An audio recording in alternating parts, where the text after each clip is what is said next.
Welcome back to another episode of the Bear Trap on the Boomer Bust channel, a Bears podcast by a Bears fan. I'm your host, Terry, and we're back. We are back. Football's back. It's the preseason. Let me be, up front for those that it might be new. We don't get crazy about the preseason. We don't get too crazy about what happens and simulated competition.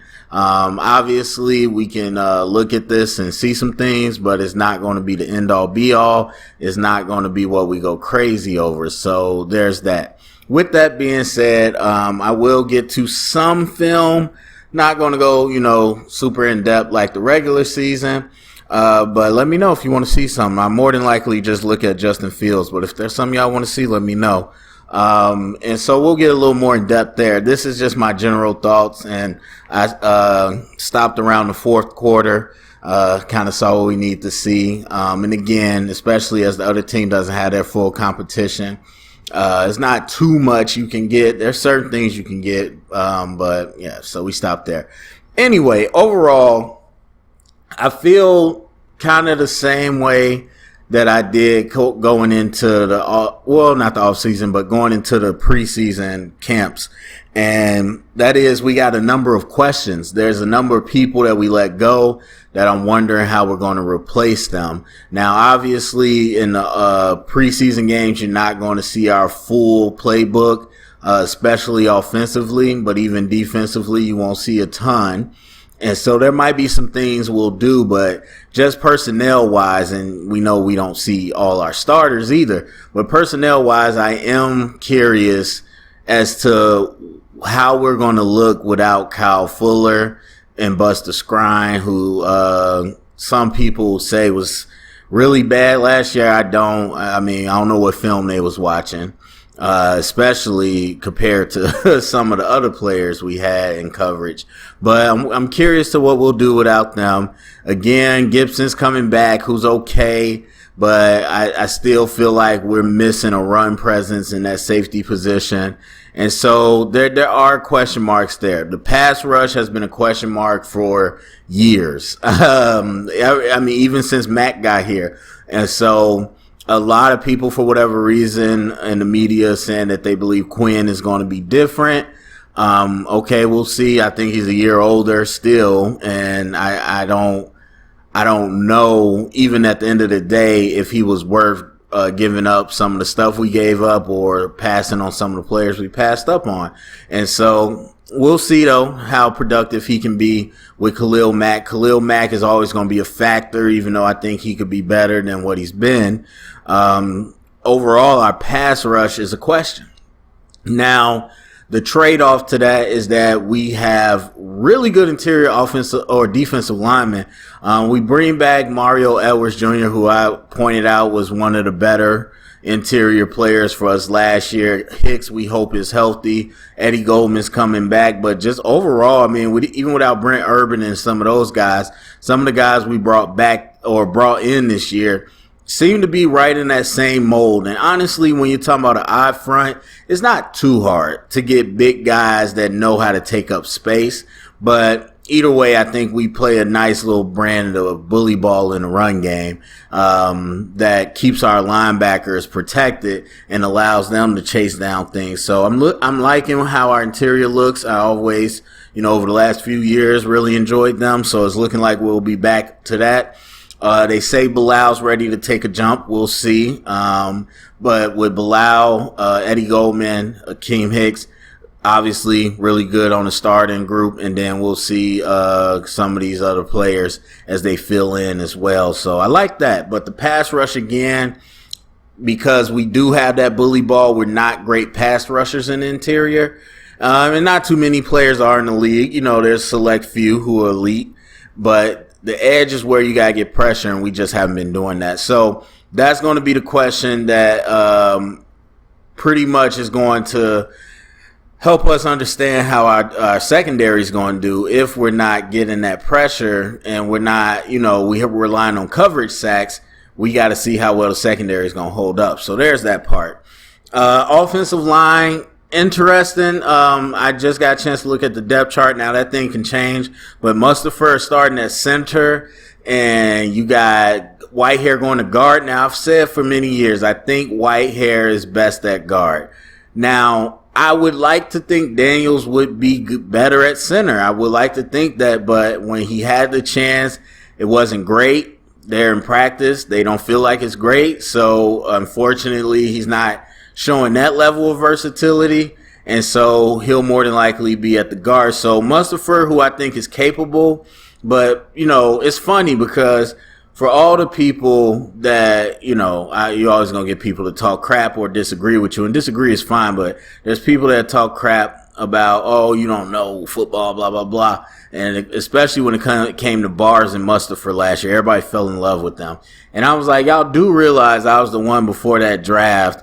I showed y'all the mock draft game I played with my friends, and then I was talking about them. Y'all do realize I had them in my draft, both of them. And I was like, I think the Bears need to get them, and they did. And so I know what they're capable of. But if you told me between Bars and Mustipher, who are both limited, which I thought was the better player or had the better chance to start, I would have thought it was Bars. And so Mustipher's even more limited than him.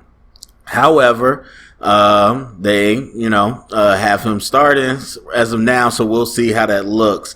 And then, of course, with Jenkins at tackle, when will he be back? But I'm interested in some of these guys that we brought in. Also, by the way, do we have an exchange program with Denver now that Vic Fangio's over there? I didn't even count how many times they said, oh, from Denver. Oh, this person played in Denver. Oh, this person was on Denver's practice squad. I was like, well, okay, do we just flip one each time? But anyway, I'm interested to see how the O-line's going to come together. As we know, that's been a big contentious issue, and so we'll see. I mean, all the other stuff, for the most part, even with all these new receivers, Allen Robinson and Mooney is what it's going to come down to. So I'm not really worried about that. I think, we know what we are as a receiving core, even with the tight ends. Again, for me, the O-line is going to be the question. All right, now, of course, everybody, the thing people came for, Justin Fields. We want to overreact to Justin Fields. I will say this.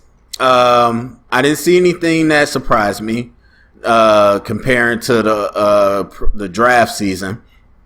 But I will say I understand it's going to be hard for for fans to watch him and say, why is he not the starter? I get that. I trust me, I understand. However, I still have to feel the same way I did prior, which is I would like to see him sit and get some time, especially you put those resources into Andy Dalton. And so, not that I think Andy Dalton is so much better or anything like that. I don't know that we are ready to compete for a title. I think we have a solid team. I don't know. Now, if we do get to the point we show things have come together and a lot of those question marks have been answered, then okay, I could understand it. I could understand us trying to go all in. But as of now, I don't feel like we're that type of team. I think we're on the cusp, and I don't want to rush Justin Fields. However, he showed pretty much what I saw at Ohio State. If anything, he's more healthier now and more athletic since his draft season. So obviously the speed is there, and we see his movement ability. But I think he has the same thing that a lot of the young quarterbacks do. The quarterbacks coming out these days, this is the way they're coached. This is the way they play. They want to move. Aaron Rodgers has inspired that generation.